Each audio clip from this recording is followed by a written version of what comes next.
રાજ્યમાં હાલ કાર્યરત 90,000 જેટલી સહકારી મંડળીમાં 1,71,00,000થી વધુ સભાસદ જોડાયેલા છે.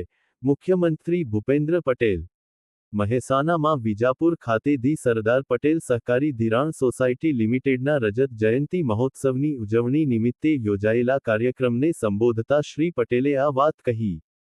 જામનગરના મોરકંડા ગામે કૃષિમંત્રી રાઘવજી પટેલે 110 કરોડના ખર્ચે નિર્મિત થનાર પશુ દવાખાનાનું ખાતમુહૂર્ત કર્યું.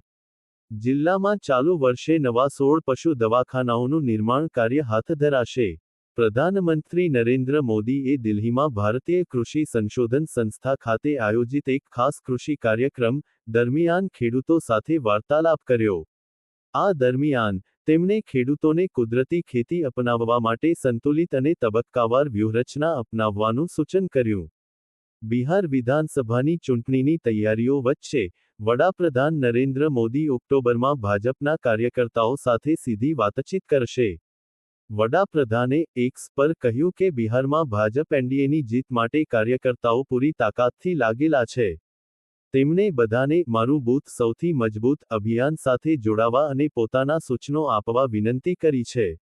મુખ્યમંત્રી ભૂપેન્દ્ર પટેલે વિકાસ સપ્તાહ અંતર્ગત રાજ્યના માર્ગ મકાન વિભાગ દ્વારા 20 કરોડના ખર્ચે નિર્માણ કરવામાં આવેલ પિલવાઈ મહુડી 4 લેન રોડનું કર્યું લોકાર્પણ. જમ્મુ કાશ્મીર રાજ્યસભા ચૂંટણીને લઈને મોટા સમાચાર સામે આવ્યા છે. ભાજપ અને નેશનલ કોન્ફરન્સે ઉમેદવારો જાહેર કર્યા. ભાજપના ઉમેદવારો ભાજપે ગુલામ મોહમ્મદ મીર, રાકેશ મહાજન અને સતપાલ શર્માના નામની જાહેરાત કરી છે. નેશનલ કોન્ફરન્સના ઉમેદવારો એ 3 બેઠકો માટે પોતાના ઉમેદવારોની જાહેરાત કરી દીધી છે, જ્યારે ચોથી બેઠક પરના ઉમેદવાર અંગે કોંગ્રેસ પક્ષ સાથે ચર્ચા વિચારણા ચાલી રહી છે. જમ્મુ કાશ્મીરમાં રાજ્યસભાની કુલ 4 બેઠકો માટેની ચૂંટણીનું મતદાન 24 ઓક્ટોબરના રોજ યોજાશે. પશ્ચિમ બંગાળના પશ્ચિમ બર્ધમાન જિલ્લામાં એક મેડિકલ વિદ્યાર્થીની પર કથિત ગેંગરેપના સંબંધમાં સત્તાવાળાઓ દ્વારા 3 વ્યક્તિઓની ધરપકડ કરવામાં આવી છે.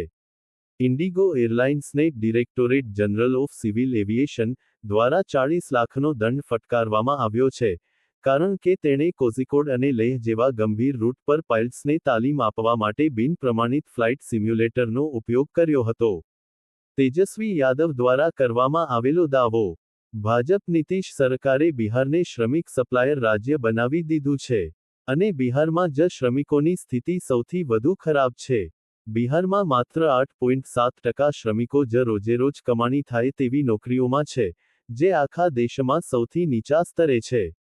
Report Dineshbhai Sagathiya, Ahmedabad Dastak news 24.